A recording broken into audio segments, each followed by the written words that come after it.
অনন্যা দেখতে শ্যামলা বলে হয়তো নামটাও অনন্যা। সেদিন অফিসে যাওয়ার জন্য তৈরি হচ্ছিল সে। আয়নার সামনে ঘুরিয়ে ফিরিয়ে নিজেকে দেখছিল। চেহারাটা বাদ দিলে অনন্যার সব কিছুই ঠিকঠাক।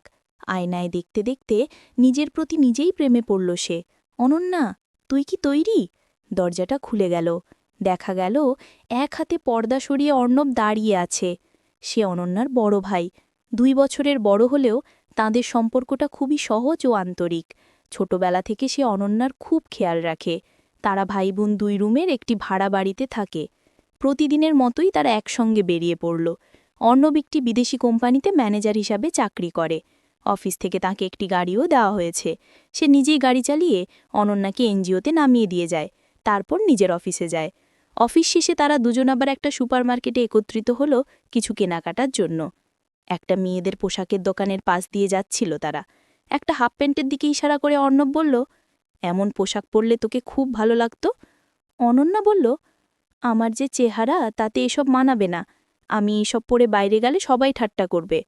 অর্ণব বলল, বাসাতেও তো এসব পরা যায়।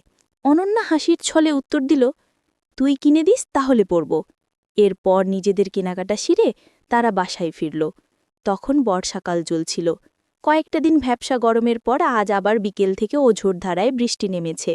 অফিস শেষে বাসায় ফিরতে ফিরতে কিছুটা ভিজে গেল তারা। অর্ণব আজ অনন্যার আগেই ফিরেছে। বেডরুমে ঢুকতে ঢুকতে অনন্যা বলল, অর্ণব, প্লিজ কফি বানাবি, একসাথে খেতাম। রুমে গিয়েই অনন্যার চোখ গেল বিছানার ওপর। একটা সুন্দর গিফট বক্স রাখা আছে। দেখেই কৌতূহল হলো। বক্সটি খুলে অনন্যা দেখল একজোড়া টাইটস, একটি টি শার্ট, একটি হাফ প্যান্ট এবং একটি নাইটির সঙ্গে মিনি শার্ট রয়েছে। সেগুলোর সাথে একটা সাদা গোলাপ আর এক টুকরো কাগজ রাখা আছে। 2 আঙুলে গোলাপটা নিয়ে কাগজের লেখাগুলো পড়ল সে। প্রিয় অনুর জন্য বিশেষ উপহার, পড়লে খুব খুশি হব। মনে হলো যেন অনন্যা কয়েকটা হৃদস্পন্দন মিস করল। এটা কার কাজ তাও বুঝল সে।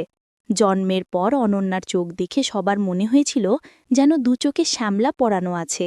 তখন থেকেই তার নামকরণ হয়েছিল অনন্যা। এই জন্য ছোটবেলায় তাকে অনেকে অনেক কিছু বলতো। এখন একমাত্র অর্ণবই তাকে মাঝে মাঝে অনু বলে ডাকে। ওর এই ডাকের মাঝে যে পরিমাণ স্নেহ আর ভালোবাসা থাকে তা অনন্যা সবসময় অনুভব করে। অনন্যা ওকে সবসময় অর্ণব বলেই ডাকে। কিছুটা দোনমনার পর অনন্যা 3/4 টাইটস পরল। অনন্যা, কফি তৈরি, ড্রয়িং রুমে চলে আয়। ডাক পড়তেই অনন্যা সেদিকে হেঁটে গেল।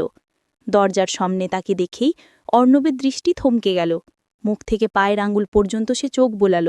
ওর 2 চোখে মুগ্ধতা। অনন্যা, তোকে দেখতে সত্যি খুব সুন্দর লাগছে। ওর কণ্ঠে নিখাত প্রশংসা।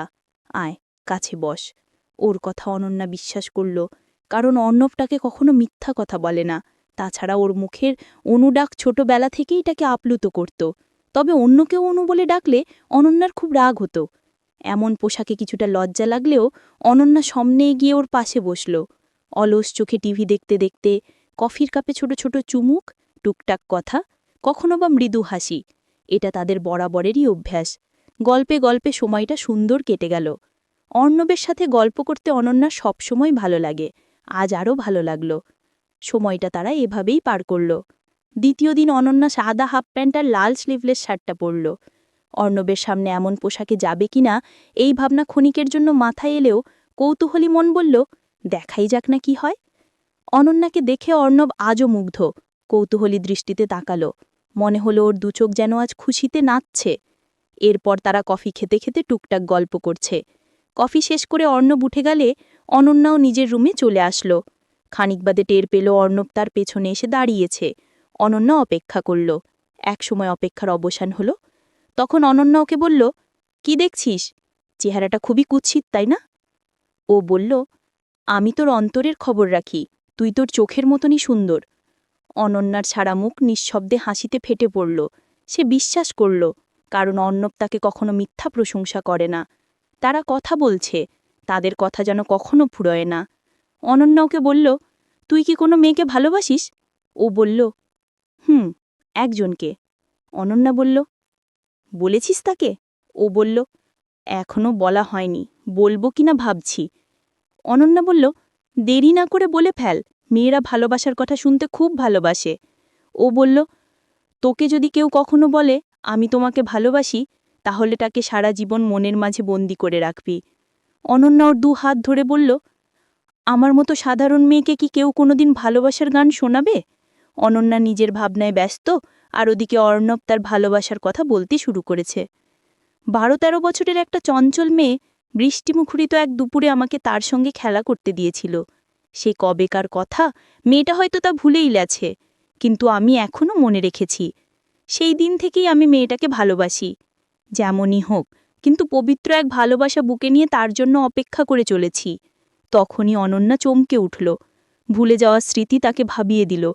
মফস্বল শহরে টিনের ছাউনি দেওয়া প্রাচীর ঘেরা দালান বাড়ি, একটা মাধবীলতার গাছ চালের উপর উঠে গেছে। সেদিন হয়তো গাছে প্রচুর ফুলও ফুটেছিল, থোকা থোকা ফুল। টিনের চালে ঝমঝমিয়ে বৃষ্টি পড়ছে।